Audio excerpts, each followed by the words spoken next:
everyone, this is Bindu Prabha Sahu. Welcome you all to our YouTube channel SNEPS Biology. So this is the fifth practice set of zoology which targets CPET 2023 and all the upcoming PG entrance tests. Okay. So in this video we will discuss 50 questions. I will give some explanation to some questions and some questions will be left. So अगर आपको कोई doubt है then you can ask me questions through the comment section. Okay. So let's start. Question number 1. Lysosomes are digestive centers, respiratory centers, excretory centers या फिर energy centers. So lysosomes are, we all know that these are the digestive centers, right? Option A is the correct answer. Next, the percentage amount of integral protein of plasma membrane is. Plasma membrane में कितने percentage में आपके integral proteins होते हैं? 40, 50, 60 या 70%. कितने होते हैं? It is about 70%. Next come to question number 3. Oligosaccharides are usually attached to the extrinsic phase of the plasma membrane by. Plasma membrane के एक्सट्रिंसिक फेज के साथ ओलिगोसैकेराइड्स कैसे अटैच्ड होते हैं? By what? प्रोटीन्स, लिपिड या both protein and lipid या फिर not specific? It is both protein as well as lipids. Okay, और क्वेश्चन का answer option C. Next come to question number 4. Select the correct statement concerning membrane. Membrane के बारे में कौन सा statement सही है? Carbohydrates are only found associated with the membranes of prokaryotic cells. Glucose is the most abundant membrane carbohydrate. Cell membranes consist of protein and phospholipid carbohydrate but not carbohydrates. Sorry, इसमें होगा cell membranes consist of protein and phospholipids but not carbohydrates. Okay, ये थोड़ा हो गया है printing mistake आपका, typing mistake. फिर membrane carbohydrates function primarily in cell recognition. Okay, so सही आंसर हो जाएगा आपका ऑप्शन डी, क्योंकि मेम्ब्रेन कार्बोहाइड्रेट सेल रिकॉग्निशन में हेल्प करते हैं. ये सही स्टेटमेंट है. ओके, तो दूसरों का स्टेटमेंट क्या सही होगा? Let me know in the comment section. I will give you a shout out in the next video. Okay, next come to question number 5. Collagens are high in glycine, hydroxylysine and hydroxyproline content. Next, the most abundant proteins in vertebrates, the most abundant component of the extracellular matrix in animals, yeah, all of the above. So considering collagen, okay, these are high in glycine, hydroxylysine as well as your hydroxyproline and are most abundant proteins in the vertebrates. अगर हम इन्हें extra cellular matrix में देखें तो उसमें भी animals के extra cellular matrix में they are the most abundant component. So आपका सही आंसर हो जाएगा option D, that is all of the above. Next come to question number 6. In the Krebs cycle the electrons move from NADH to. Krebs cycle अगर हम देखें तो electron NADH से कहाँ जाते हैं? आपके FADH2 में जाते हैं, right? So answer is option A. Next come to question number 7. Organelle that lacks the property of self replication is. इनमें से किसमें सेल्फ रेप्लिकेशन नहीं होता है? सेंट्रियोल, माइटोकॉन्ड्रिया, राइबोसोम या फिर plastid? It is your ribosome. Okay, ribosome में self replication नहीं होता है. Next 8. Golgi vesicles move towards. किस तरफ वो मूव करते हैं? Concave side, convex side, they are equally distributed या फिर none of this? They move towards concave side always. Okay, option A. Next come to question number 9. Cytochrome oxidase and cytochrome C deficiency in mitochondria causes. अगर mitochondria में cytochrome oxidase and cytochrome C कम हो जाएगा, उसका deficiency दिखाई देगा, तो कौन सा डिजीज होगा? मेंकिस disease, Kearns-Sayre disease, Kearns-Sayre syndrome and Menkes disease, Kearns-Sayre syndrome only या फिर Leber's optic neuropathy? It is both. Okay, Kearns-Sayre syndrome as well as Menkes disease. Option B is the correct answer. Next come to question number 10. What does the flagella of bacteria possess? Bacteria की flagella में क्या होता है? Tubulin protein? No. 9+2 arrangement of microtubules? फिर single unit of flagellin protein या फिर 9+0 arrangement of microtubules. Bacteria के flagella पूछा है तो they contain only single unit of flagellin protein. Okay, next come to question number 11. All stages in the life cycle of malarial parasite are haploid except. Okay, सारे के सारे stages haploid होते हैं पर एक स्टेज को छोड़ के. तो वो स्टेज कौन सा है? स्पोरोन्ट, साइजोन्ट, गैमोट या फिर ookinete. It is ookinete. Option D is the correct answer. Okay, next come to question number 12.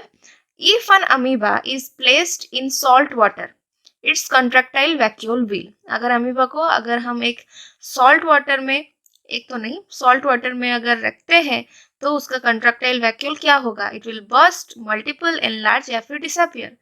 It will what? It will ultimately disappear. Okay, why? Late me know in the comment section. Okay, question number 12.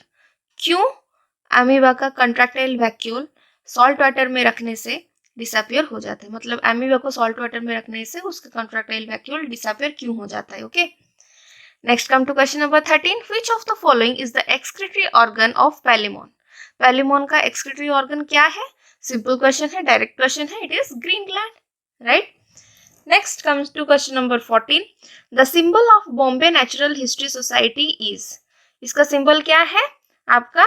The great hornbill. Okay, option B is the correct answer.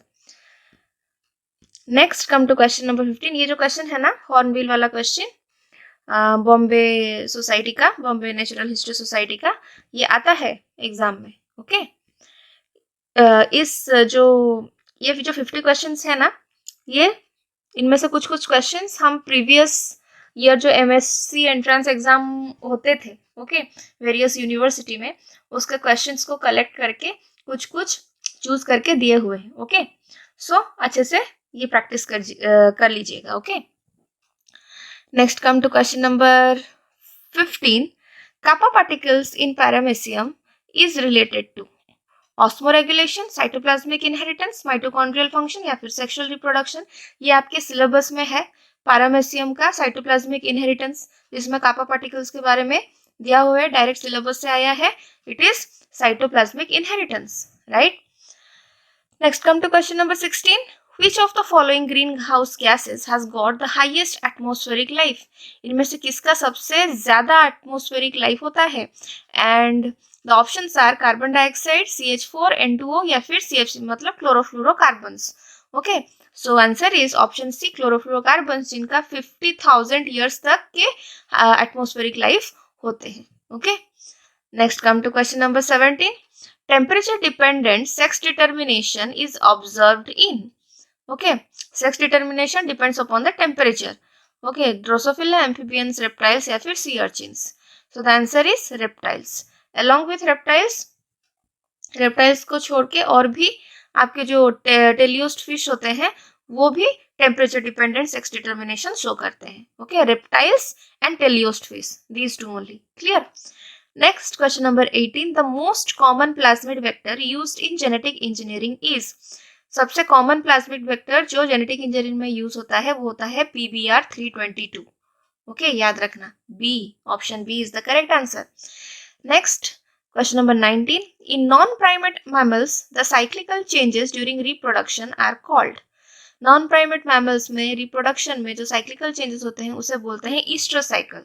Okay, option A is the correct answer. और अगर primate की बात करें तो उसे बोलते हैं menstrual cycle, right? Next come to question number 20. Barnacles growing on the back of a sea turtle is an example of. Okay, so barnacles, they are best examples of commensalism, जिसमें क्या होता है कि एक जो ऑर्गेनिज्म है उसे benefit मिलता है और जो दूसरा ऑर्गेनिज्म है उसे ना बेनिफिट मिलता है ना कोई हार्म पहुंचता है, राइट? सो कमेंसलिज्म शो करते हैं, कमेंसलिज्म दिखाई देता है in the barnacles which grow on the back of the sea turtle. Clear? And barnacles are also attached to the surface of whales for shelter and obtaining the food. Okay, more food. Next question number 21. Formation of glucose from non carbohydrate sources is called. Okay, ये भी एक direct question है. अगर terminologies याद रखोगे सो ये answer दे पाओगे. 21 का answer option B, gluconeogenesis. Okay, अगर नॉन कार्बोहाइड्रेट सोर्सेस से ग्लूकोज फॉर्म होता है, that process is known as gluconeogenesis. Clear. Next question number 22.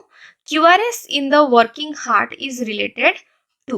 Okay, तो auricular contraction, auricular relaxation, ventricular contraction या फिर ventricular relaxation. We all know that the heart rate, it can be determined by the interval between the two successive QRS complexes, right?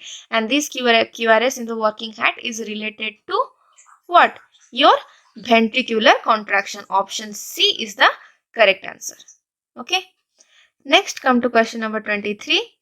Protozoans are classified based on their. Okay, protozoans कौन से basis पे classify किए गए हैं? Reproductive organs, feeding organs, adaptive organs या फिर locomotory organs?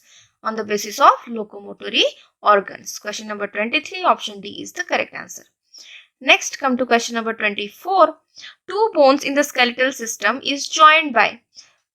क्या bone bone connection क्या होता है? Through ligaments, right? Option A. Next, come to question number 25. Fleming in 1882 observed Lambros chromosomes in 1882 में फ्लेमिंग लैम्ब्रोस क्रोमोसोम कहाँ पे ऑब्जर्व किए थे? Eggs of protochordates, salivary glands of dipteran insects या फिर oocytes ऑफ एम्फीबियंस या spermatids of whales? In case of oocytes of amphibians. Option C is the correct answer. Next, how many polar bodies are formed during formation of a mammalian egg? Mammalian egg formation after ये oogenesis की बात कर रहा है, right? तो उसमें कितना polar body form होते हैं after meiosis to 3, right? Option C is the correct answer. Clear? Next, come to question number 27. The number of chambers in the heart of cockroach is. कितने chambers होते हैं cockroach के heart में? 13 chambers होते हैं, right? And each chamber represent heart, right? So option B is the correct answer. Question number 27, option B. Next, come to question number 28. Which is a beneficial lipid? इनमें से क्या एक अच्छा lipid है, beneficial lipid है, good lipid है? Okay, VLDL मतलब very low density lipoprotein, right? फिर LDL लो डेंसिटी लिपोप्रोटीन, फिर triglycerides HDL high density lipoprotein. Clear? तो कंसिडरिंग लिपोप्रोटीन, राइट, आपका जो HDL है, high density lipoprotein, it carries the cholesterol to liver where it can be removed from the bloodstream before it builds up in arteries. Okay, so HDL is known as good lipid, that is beneficial lipid. तो answer क्या होगा? Option D, HDL. Next, come to question number 29. The villi of human placenta develops from. It develops from chorionic development, right? Option B is the correct answer. 29 का answer option B. Next, come to question number 30. Hollandric genes are present on. Okay, ये भी आपके syllabus से direct आया है. Hollandric genes के बारे में. They are always present on Y chromosome only, right? 30 का answer option B. Next, question number 31. Which hormone is involved in Cushing syndrome? Cushing syndrome में कौन सा हार्मोन इन्वॉल्व है? थायरोक्सिन, कॉर्टिसोन, एल्डोस्टेरोन या फिर progesterone? It is the hormone cortisone is involved in Cushing syndrome, right? Cushing syndrome में क्या होता है? It is a progressive rare pituitary disorder. Okay, अगर ठीक टाइम में इसका इलाज ना करवाया गया तो the health of the person may deteriorate. Okay. Next, come to question number 32. Complete division of the egg into two cells is known as. Okay, division of egg into two cell is known as cleavage, right? पर complete division को क्या बोलते हैं? Superficial, meroblastic, holoblastic या epiblastic? It is holoblastic cleavage. Okay. Next, come to question number 33. Spearman's experiment on frog embryo describes. Okay, तो क्या describe करता है Spemann's experiment on frog embryo? Induction, cell sorting, fate map, movement of cells, ये थोड़ा बता देती हूँ. So, considering the Spearman's experiment, this experiment consisted of a series of graftings. Where what happened? Some cells were removed from the dorsal side of an amphibian embryo, and then यहाँ पे frog, okay, frog embryo, and then transplanted to the other side of the second embryo, okay, and that transplanted dorsal cells caused the embryo to develop a second set of complete body structure. Okay, वो हुआ था Spearman's experiment में. Clear? Which was done on frog embryo. तो ये जो process है ये दर्शाता है आपका इंडक्शन प्रोसेस को. ओके, क्या कौन सा प्रोसेस को? Induction process. Option A is the correct answer. Next, come to question number 34. Brain size of Homo erectus was around. Homo erectus का जो brain size अगर हम देखें, Homo erectus were what? Low profile and they have average endocrinal capacity which is less than 1000 cc, right? So इसका answer हो जाएगा आपका 900 cc. Next, come to उनका cranial capacity, right? 900 cc. Next, come to question number 35. Vertebrate are. Okay, ये थोड़ा tricky वाला question है, नहीं, थोड़ा ध्यान से देखना पड़ेगा. Chordates minus protochordates, chordates plus protochordates, craniates plus chordates, या फिर protochordates plus cyclostomes. Okay, answer क्या होगा आपका? Option C, craniates plus chordates. Clear? Next, come to question number 36. Alytes is commonly known as. Commonly क्या बोलते हैं एलाइटिस को? हम मिडवाइफ टोड बोलते हैं. Okay, midwife toad. क्यों बोलते हैं मिडवाइफ टोड? क्यों? So considering your Alytes, okay, they are generally found in most of Europe and northwestern Africa. तो ये जो टोड्स होते हैं, मतलब एलाइटिस होते हैं, they show a typical characteristic of parental care, जिसमें क्या होता है? The males they carry a string of fertilised egg on their back, जिसे कि मिडवाइफ बोलते हैं. ओके, मिडवाइफ टोड इसलिए उसे बोलते हैं. Next, question number 37. In an आइकोसाहेड्रल virus the number of vertices is. आइकोसाहेड्रल virus में कितने वर्टिसेस होंगे? ओके, तो अगर हम आइकोसाहेड्रल वायरस को देखें, okay, they have 12 vertices in which there is seen 5-fold rotational symmetry. फिर 20 triangular faces where we see 3-fold symmetry and 30 edges where we can see 2-fold symmetry. तो यहाँ पे vertices के बारे में पूछा है, तो कितने vertices होंगे? 12 vertices. Okay, option C is the correct answer. Next, come to question number 38. Commissure connects. कमिशर क्या कनेक्ट करता है? Two similar ganglia, two dissimilar ganglia, muscle to nerve या muscle to muscle? Muscle to nerve नहीं. Commissure connects two similar ganglia. Okay, option A. Clear? Brain में जो कमिशर है उसका नाम क्या है? ये मेरा क्वेश्चन है. Okay, late me know in the comment section. Question number 38. आपके हमारे जो ब्रेन है उसमें कौन सा कमिशर दिखाई देता है? Okay, put the name in the comment section. Clear? Next, come to question number 39.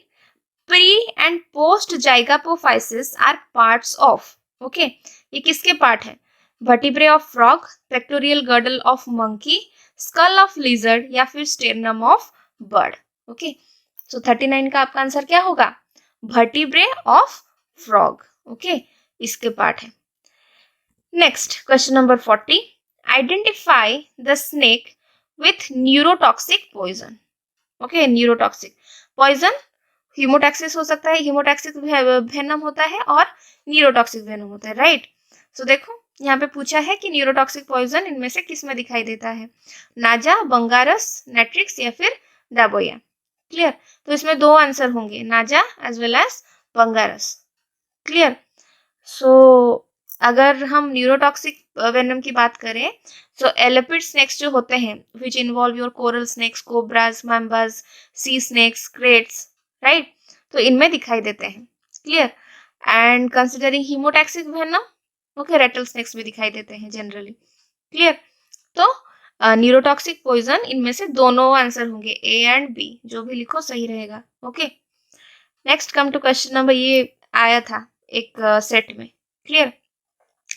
Next question number 41, Palamu tiger reserve is situated in, कहाँ पे है ये? झारखंड, उत्तर प्रदेश, मध्य प्रदेश या Karnataka? It is in Jharkhand, okay.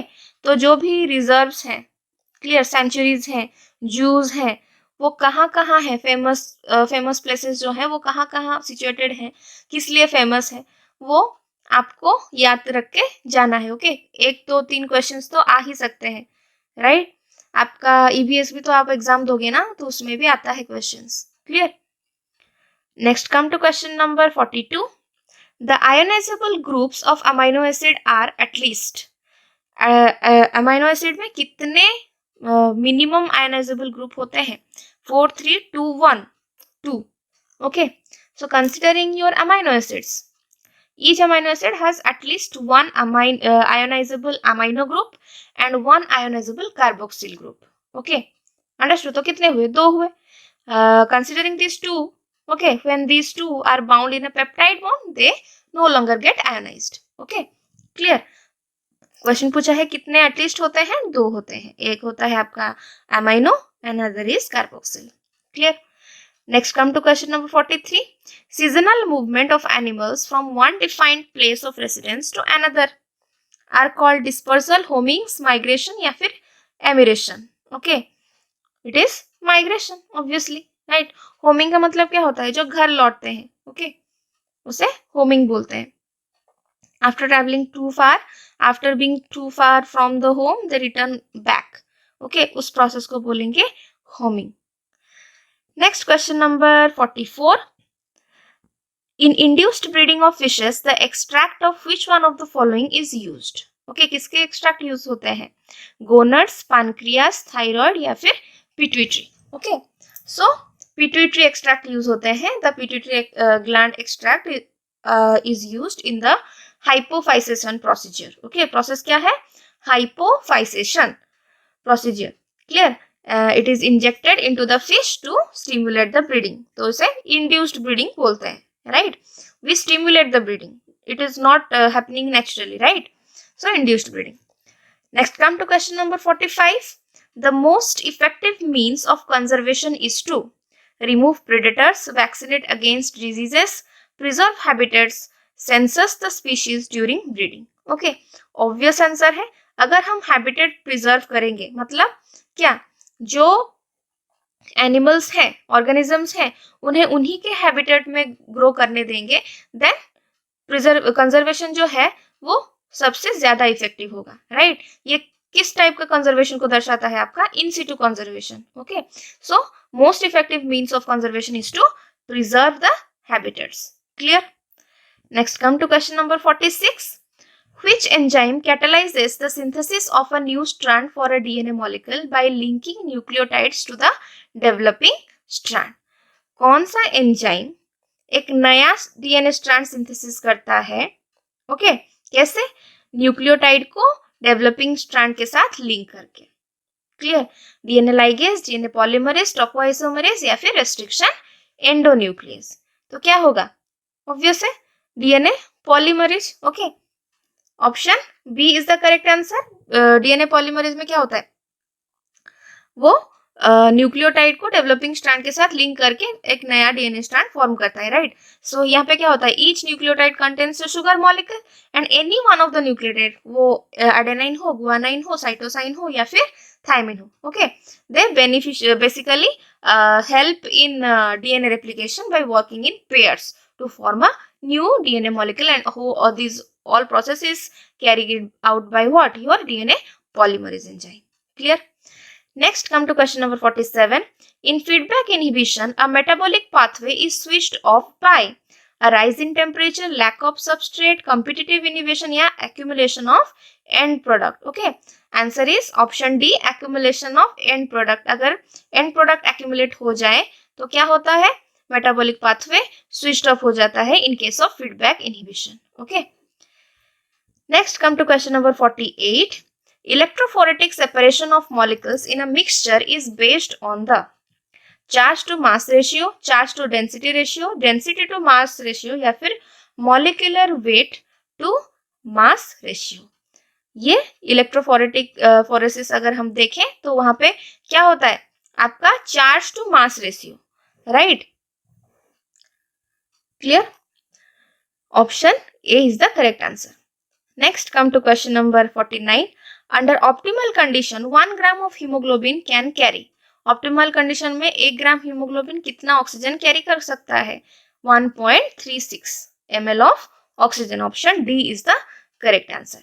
Clear? So considering this optimal condition of the body, 1 gram haemoglobin अगर 1.36 ml oxygen carry कर सकता है तो on an average 100 ml of blood कितना कैरी करेगा ऑक्सीजन? 19.4 ml. ओके, तो जो हीमोग्लोबिन का उसे ऑक्सीजन कैपेसिटी बोलते हैं. Clear? Next come to question number 50. The non coding sequence of eukaryotic genes are called. Okay, ये क्वेश्चन हम बहुत बार डिस्कस कर चुके हैं और ये बहुत सारे एग्जाम्स में आते भी हैं. Okay, so non coding sequence eukaryotic genes के उसे क्या बोलते हैं? हम बोलते हैं introns. Okay, option B is the correct answer. और कोडिंग सीक्वेंस जो होते हैं उसे बोलते हैं exons. Understood? Clear? So this is all about the 50 questions of your practice set 5 of zoology.